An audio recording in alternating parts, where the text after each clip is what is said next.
semana veio um versículo para mim que estava lá em Tiago 5, na verdade versículos de 13 a 19, e um deles me chamou bastante atenção e eu queria ler com vocês do 13 ao 19, Tiago 5, capítulo 5, versos de 13 a 19.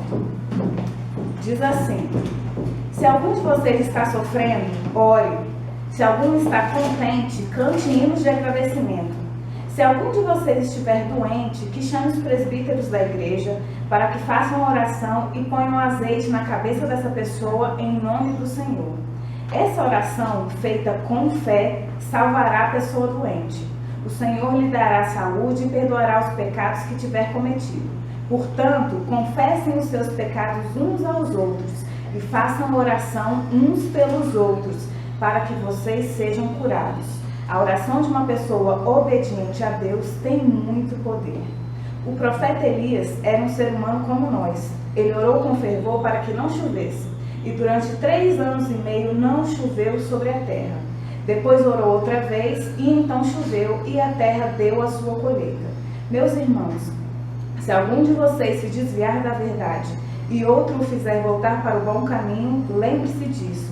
Quem fizer um pecador voltar do seu caminho, salvará da morte esse pecador e fará com que muitos pecados lhe sejam perdoados. E eu achei uma bênção essa palavra, mas principalmente o verso 17. Chamou a atenção para mim essa questão do profeta Elias, que diz assim: ele era um ser humano como nós, sujeito às mesmas paixões nossas que nós temos, mas ele orou com fervor e Deus fez que durante 3 anos e meio não chovesse sobre a terra. Depois ele orou mais uma vez e então choveu e a terra deu a sua colheita. Essa história, ela se passa lá no livro de 1 Reis. E aí eu trouxe um pouquinho aqui pra gente se localizar dentro dessa história, né? 1 Reis capítulo 17. Aquela época, quem era o rei de Israel era Acabe. E diz a palavra de Deus que o seu reinado, o reinado de Acabe, foi super reprovado pelo Senhor, mais do que qualquer outro rei anterior a ele. Então pense o que Acabe fazia ou deixava que acontecesse dentro do seu reinado.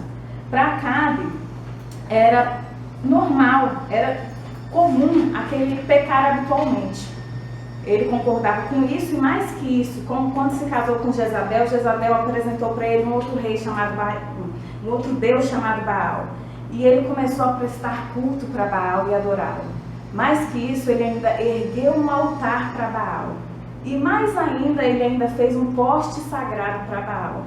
E tudo isso fez com que Acabe provocasse a ira do Senhor. Só que o Senhor sempre olha para o seu povo e não quer que a gente se desvie dele. E nesse momento ele mandou Elias. Mandou Elias para ir lá falar com o rei Acabe e para confrontá-lo. E aí Elias foi lá, com coragem, falou para ele: em nome do Senhor, o Deus vivo de Israel, de quem eu sou servo, digo ao Senhor que não vai cair orvalho nem chuva durante os próximos anos, até que eu diga para cair orvalho e chuva novamente. E assim se cumpriu. Durante 3 anos não caiu uma gota de chuva naquela terra. Só que o curioso é porque Baal, o Deus a quem ele estava servindo, ele era considerado e reconhecido como o Deus da fertilidade. Era o Senhor das nuvens de chuva. Mas como a gente pode ver, ele não teve capacidade de deixar cair uma gota de água ali. Foram 3 anos de grande seca naquela terra. Somente pela ordem do Deus, Criador de tudo, dos céus e da terra, é que essa chuva voltaria a cair ali. E durante esse período, engraçado é que Deus ainda cuidou de Elias. Mandou ele para fugir para o leste, né, ficar ali perto de um riacho de Queriate. E ali ele bebeu desse riacho e ele era alimentado pelos corvos. Olha só que interessante. Deus mandou que os corvos lhe trouxessem pão e carne todas as manhãs. Ele supria Elias de todas as necessidades dele. E ele ainda bebia da água desse riacho. Porém, como a gente sabe, teve seca. Então, uma hora esse riacho secou, né? E aí Elias não precisou se preocupar de novo. Deus falou para ele: Elias, vai ali para uma cidade chamada Sarepta. Lá você vai encontrar uma viúva e ela vai te receber. E a gente pensando aqui, vai encontrar uma viúva, vai poder, né, se aconchegar na casa dela. Provavelmente é uma pessoa que tem condições, né? Mas não. Quando ele chegou lá, ele pediu um copo d'água para ela, um jarro d'água para ela. E ela foi buscar e ele indo, ele falou ainda, traz para mim também um pedaço de pão. E ela falou, profeta, infelizmente a única coisa que eu tenho dentro da minha casa é um punhado de farinha e um pouco de azeite. E eu vou fazer esse pão agora. E era o que eu tinha reservado para comer junto com meu filho, porque depois vamos comer para que depois morramos, porque é a única coisa que a gente tem. E aí Elias falou para ela, não se preocupa não, vai lá, faz e traz para mim. Eu vou comer, depois você come com seu filho e você vai ver o que Deus vai fazer. E foi exatamente isso que aconteceu. Eles fizeram, Elias comeu, ela também. E por todo aquele tempo, até que voltasse chuva pela terra, não acabou a farinha da casa daquela mulher e muito menos o azeite.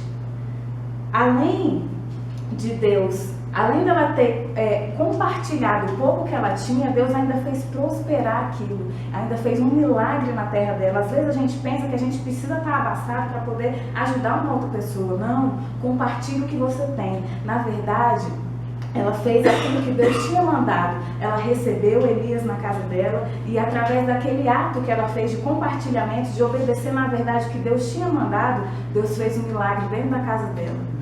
E fez, como ele diz, ele nos sustenta, né? E ele sustentou ela durante esses 3 anos de seca. E não foi só isso, queridos. Ela tinha um filho. Viúva, né? Então, não tinha marido, não tinha ninguém que a desse provisão, somente Deus, e ele deu e cumpriu. E ela tinha um menino, e esse menino certa manhã acordou morto, e ela ficou muito triste e reclamou, né, com Elias, talvez você trouxe maldição à minha casa.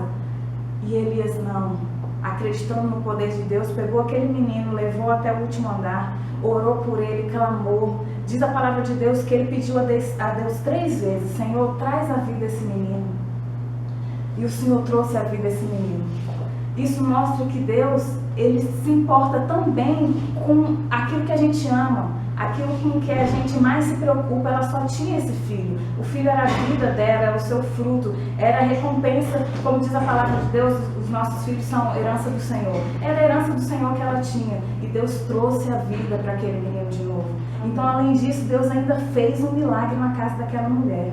Deus tem interesse em conceder os desejos do nosso coração. Ele nos vê como um todo e considera importante cada área das nossas vidas. Apresente tudo a Deus, tudo mesmo. Ele tem prazer em escutar o seu clamor, escutar o clamor dos servos. A oração é o momento de intimidade que você tem com o Rei. Então, aproveite isso, é o seu momento com Deus.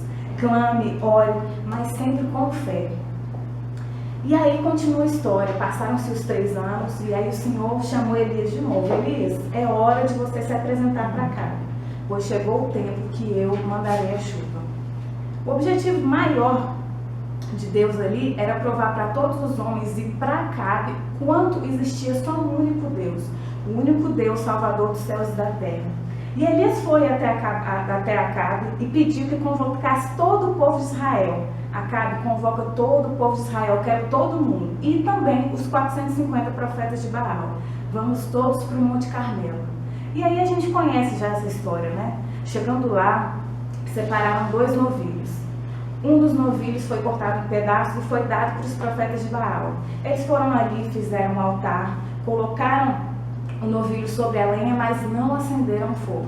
Da mesma forma, veio Elias, cortou em pedaços o novilho. Na verdade, o holocausto para o Senhor estava ali destruído, porque ninguém mais ia lá. Ninguém mais ia lá, todo mundo adorava somente a Baal.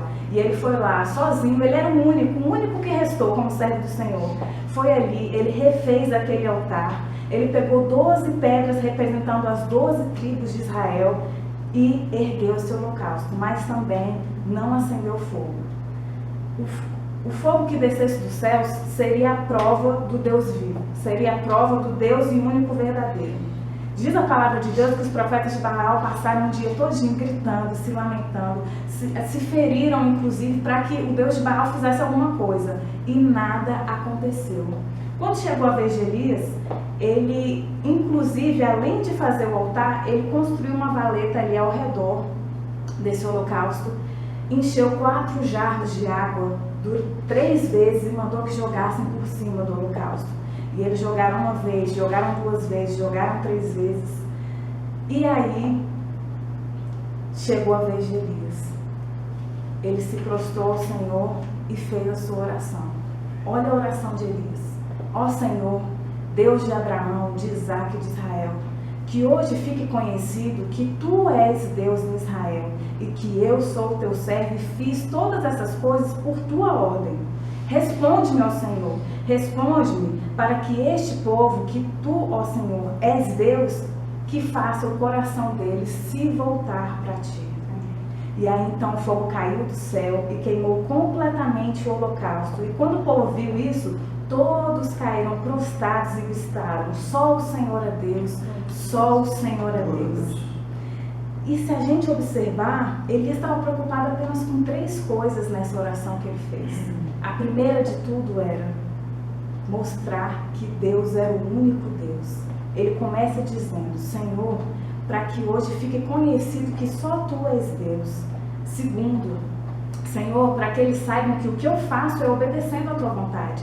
Eu sou apenas Teu servo, para que eles saibam que o que eu estou fazendo foi pela Tua ordem. E terceiro, pela salvação desse povo. Olha que tamanha misericórdia do coração de Elias.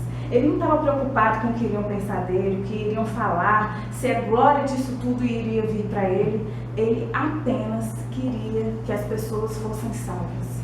E essa é a diferença. Essa é a diferença da oração de Elias, às vezes para a nossa, né? Eu fiquei lendo, voltei a ler lá no capítulo 17, diz que Elias era um homem como nós. E ele orou e não choveu por 3 anos. Eu falei: Senhor, qual é a diferença? O que tem de especial nessa oração? Será necessário só fé? Se Elias era sujeito às paixões, como eu também sou, o que eu preciso fazer para que aconteça a mesma coisa? Tiago 4,3 diz: e quando pedem, não recebem porque os seus motivos são maus. Vocês pedem coisas para os seus próprios prazeres. E como vimos na oração de Elias no Monte Carmelo, ele orou apenas querendo, primeiro, que Deus fosse glorificado, segundo, em obediência a Deus, e terceiro, pelo amor às pessoas, para que as pessoas se convertam. Se a gente começa a pensar nisso, quantas pessoas podiam ser libertas por causa da nossa oração? Quantas pessoas podiam conhecer o Deus verdadeiro por causa da nossa oração? O que a gente tem feito com a palavra da cruz que chegou um dia a nós? O que a gente tem feito com essa palavra da verdade? A gente tem passado ela para frente, a gente tem pregado, tem mostrado às pessoas qual é a verdadeira solução, a verdade da cruz? E aí, nós temos orado? Se temos orado, qual o objetivo da nossa oração? Há muita gente que ainda precisa,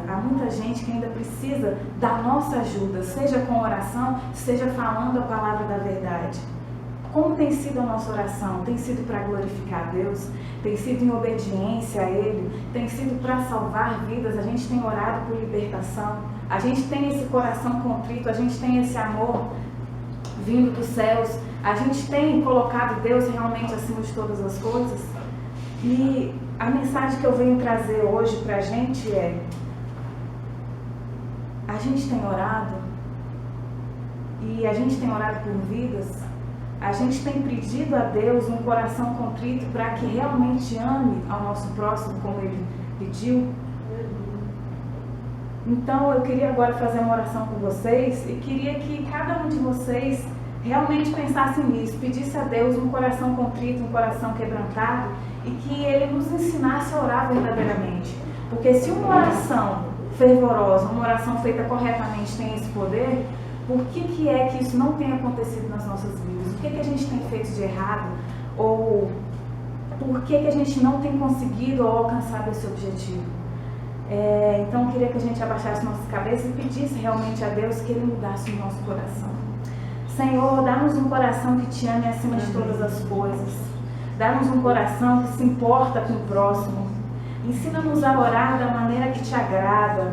Coloque em nós um anseio de te buscar e te servir. Dá-nos um coração mergulhado na tua missão. Precisamos amar o ID, ter em mente que a salvação das vidas é importante. E que isso, Senhor Jesus, é a nossa missão. Tem misericórdia de nós, ajuda-nos a praticar aquilo que aprendemos. Ajuda-nos a mergulhar no teu rio, Senhor. Torna-nos como folha de vento, guiados pelas tuas mãos. Ajuda-nos a te obedecer em tudo, Senhor. Torna as nossas vidas, Senhor Jesus, no teu altar. É que eu te peço e agradeço em nome de Jesus. Amém.